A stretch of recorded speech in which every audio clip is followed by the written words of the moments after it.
jour, la femme enfanta un fils et lui donna le nom de Samson. L'enfant grandit et l'Éternel le bénit. Et l'Esprit de l'Éternel commença à l'agiter à Makanédan, entre Tsoréa et Tstaol. Juge 13, 24 à 25.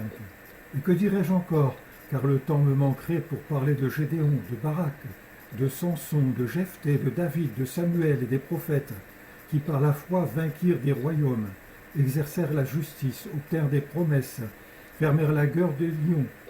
Hébreux 11, 32 à 33. Que n'a-t-on pas commenté le comportement de Samson, afin d'en tirer des leçons pratiques pour notre vie? Certes, Samson a failli à cause des femmes dans l'énigme et dans le secret de sa force avec Delilah. Notons en passant que le choix de sa première femme, qui semblait contraire à la loi de Dieu, venait de l'Éternel. Juge 14, 4. Peut-on pour autant le qualifier de charnel, désobéissant, à cause de cette faiblesse? D'autres ont connu des défaillances à cause d'une femme, et non des moindres.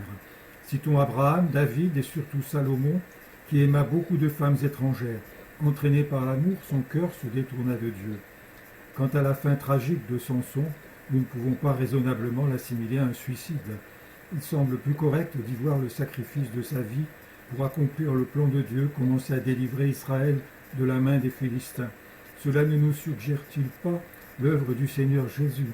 Le Sauveur a donné volontairement sa vie pour détruire l'ennemi, savoir la puissance de la mort que Satan possède par le pouvoir du péché. Pour conclure, l'Épître aux Hébreux nous laisse le témoignage rendu à Samson.